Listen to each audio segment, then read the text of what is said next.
Tim Donald Trump punya kesepakatan rahasia dengan lingkaran Presiden Venezuela, Nicolas Maduro, sehingga ia cepat ditangkap dan dikeluarkan dari negara itu. Itulah kesimpulan yang diambil oleh para ahli Bild dan bukan hanya mereka. Dan Anda akan terkejut siapa sebenarnya yang membantu Trump. Lebih tepatnya, setelah penangkapan diktator Nicolas Maduro, mulai bermunculan laporan-laporan yang membuat orang meragukan versi resmi dari peristiwa tersebut. Laporan itu menunjukkan serangan Amerika Serikat mungkin tak semengejutkan yang terlihat. Masalah kekuasaan mungkin sudah diputuskan sebelum operasi Amerika Serikat dan sayangnya bukan untuk rakyat Venezuela. Selain itu, muncul juga laporan dari pihak Amerika sendiri yang secara terang-terangan menyatakan bagaimana Venezuela akan hidup di bawah protektorat Amerika Serikat. Dan saya akan memberikan sedikit bocoran di awal episode ini. Delcy Rodriguez, Presiden Venezuela saat ini, tampaknya sudah memiliki kesepakatan dengan pihak Amerika bahkan sebelum penangkapan Nicolas Maduro. Nama saya Alexei Peci. Mari kita bahas topik ini bersama-sama, tapi sebelum kita mulai, saya minta kalian untuk subscribe ke channel ini, like video ini, dan tulis komentar apa saja. Selain itu, jangan lupa juga untuk follow channel Telegram saya, Peci News, linknya ada di deskripsi video ini. Kami langsung mempublikasikan berita terbaru saat diterima. Jadi, dari Gedung Putih sebenarnya sudah memberikan arahan kepada pemerintahan baru Venezuela, dan mereka tidak keberatan. Hari ini, Senator Partai Republik Scott menyatakan langsung ini awal perubahan di Venezuela. Kemudian kita akan menertibkan Kuba, Nicaragua juga akan ditertibkan, dan tahun depan kita akan memiliki presiden baru di Kolombia. Secara paralel, Amerika Serikat menyita kapal tanker dari Armada Bayangan dan Menteri Pertahanan Amerika Serikat Pete Hegseth secara langsung menyatakan bahwa Washington lah yang akan menentukan kapal tanker mana yang boleh masuk ke Venezuela dan mana yang tidak. Dan pada akhirnya, pemerintahan Donald Trump menuntut penjabat Presiden Venezuela, Delcy Rodriguez, untuk mengusir Rusia, Tiongkok, Iran, dan Kuba dari Venezuela, serta memutuskan hubungan ekonomi dengan mereka. Dan kini, sumber di Gedung Putih melaporkan bahwa Venezuela harus setuju untuk bekerja sama secara eksklusif dengan Amerika Serikat dalam bidang eksplorasi minyak dan memberikan prioritas kepada Amerika Serikat dalam penjualan minyak berat. Pemerintah Venezuela juga harus memenuhi semua persyaratan ini sebelum Washington mengizinkan mereka untuk mengekstraksi lebih banyak minyak.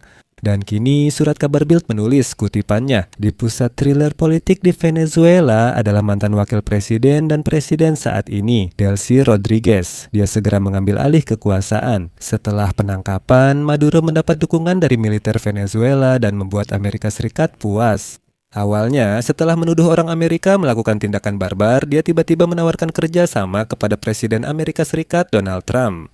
Ini terlihat aneh, namun seluruh struktur kekuasaan di Venezuela tetap terdiri dari mantan sekutu. Dan disinilah muncul momen yang menarik. Ingat, bagaimana kita pernah membahas bahwa kekuasaan di negara ini sebenarnya telah berpindah ke tangan keluarga Rodriguez. Delcy Rodriguez menjadi presiden, sedangkan saudaranya, Jorge Rodriguez, mengambil alih kendali parlemen setempat. Kemudian, militer dan polisi juga menyatakan bahwa mereka berpihak pada Rodriguez dan mendukungnya sebagai presiden. Artinya, kita memahami bahwa pada dasarnya keluarga Rodriguez memimpin seluruh Venezuela. Jadi, ternyata pada bulan Oktober lalu, surat kabar Miami Herald mengungkapkan bahwa Delcy Rodriguez dan saudaranya, Jorge, melakukan negosiasi dengan pihak Amerika. Tentang apa yang terjadi setelah Nicolas Maduro dilaporkan ini dilakukan dengan sepengetahuan Maduro. Saat itu, mereka membahas pengunduran diri damai diktator Nicolas Maduro. Maduro menyerahkan negosiasi dengan Amerika kepada Rodriguez dan para wakil presiden, seakan berkata, mari kita berunding. Tapi, apa yang diketahui wakil presiden Maduro tentang rencana Trump? Pertanyaannya, apakah Rodriguez sudah tahu soal penangkapan Maduro dan hanya bernegosiasi pergantian kekuasaan dengan pemerintahan Trump? Dan di sini, Bild mengutip pernyataan pengacara Eva Gollinger yang sebelumnya pernah menjadi penasihat mantan penguasa Venezuela Hugo Chavez dalam urusan kebijakan luar negeri. Berikut kutipan dari Gollinger. Saat negosiasi antara saudara Rodriguez dan pihak Amerika makin sulit, Amerika pun meningkatkan tekanan militer. Tampaknya Jorge dan Delcy memulai format negosiasi lain dengan tim Trump. Dengan kata lain, negosiasi yang hingga saat ini belum diumumkan secara publik. Dan disinilah muncul episode baru ketika tekanan terhadap Nicolas Maduro meningkat dan Amerika mulai menenggelamkan kapal-kapal di Karibia. Di media internasional mulai muncul kampanye public relations yang bertujuan untuk menampilkan Delcy Rodriguez sebagai alternatif moderat dari Nicolas Maduro dan calon penerus kekuasaan. Dan pelunakan citranya di media ini jelas merupakan bagian dari upaya untuk menjualnya kepada Donald Trump sebagai alternatif Maduro yang bisa menjamin stabilitas di negara itu dan membuka Venezuela untuk perusahaan-perusahaan Amerika. Rodriguez memang dari tim Maduro, tapi dia tidak terlalu radikal dan belum tercemar. Langkah ini juga bisa sesuai kepentingan Amerika Serikat. Mantan Duta Besar Amerika Serikat untuk Venezuela menyatakan Washington tak berminat membangun demokrasi di Venezuela, hanya ingin kekuasaan yang patuh pada Washington. Bagi Trump, lebih mudah memiliki Delcy Rodriguez sebagai pemimpin negara daripada melakukan pergantian rezim secara total, apalagi membangun demokrasi. Itu semua rumit dan kemungkinan besar Trump tidak membutuhkannya. Bahkan Trump langsung menolak semua opsi kekuasaan oposisi pada hari pertama. Saya ingatkan, pemimpin oposisi Venezuela, Maria Corina Machado, meminta rakyat Venezuela menunggu sinyal darinya karena dia siap mengambil alih kekuasaan. Namun sejak saat itu, dia hampir tidak terdengar lagi. Menurut Washington Post, Trump tidak mendukung pemimpin oposisi Venezuela, Maria Corina Machado, karena ia tidak memberinya hadiah Nobel perdamaian.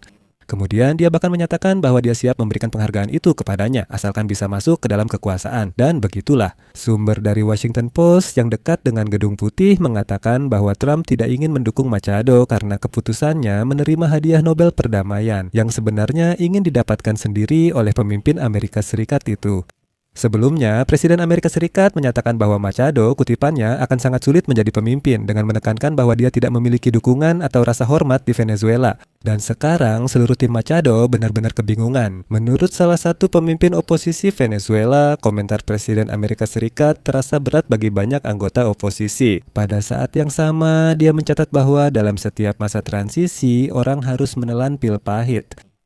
Pada akhirnya, pada 3 Januari, Presiden Amerika Serikat Donald Trump bahkan menyatakan bahwa Amerika Serikat akan memimpin Venezuela sampai mereka memastikan adanya transisi kekuasaan yang aman dan layak di sana. Kutipan dari Trump.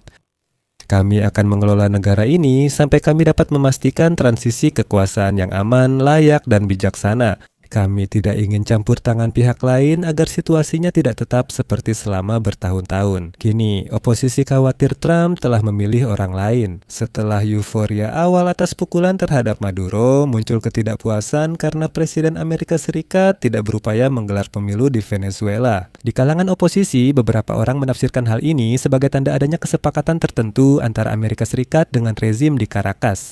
Karena bahkan jika Trump hanya mengandalkan Rodriguez selama masa transisi, setidaknya akan ada posisi yang jelas tentang kapan dan bagaimana pemilu bebas akan dilaksanakan. Hal itu tidak ada. Selain itu, kekhawatiran ini sejalan dengan laporan New York Times bahwa pemerintah Amerika Serikat tidak percaya pada Maria Machado sebagai pemimpin baru Venezuela yang mampu menggantikan rezim saat ini. Penasihat Trump tahun lalu meminta Maria Machado memaparkan rencana membawa rekan-rekannya ke kekuasaan jika Maduro lengser. Namun, orang Amerika disebut tak memperoleh hasil konkret. Lebih dari itu, Wall Street Journal menulis bahwa CIA juga menyimpulkan bahwa Rodriguez dan para pemimpin lainnya lebih cocok untuk memimpin pemerintahan transisi dan memastikan stabilitas dalam jangka pendek. Selain itu, perwakilan rezim Venezuela saat ini diklaim membantu Amerika Serikat menggulingkan Maduro dengan kekuatan militer. Majalah The Atlantic sudah menulisnya. Berikut kutipannya.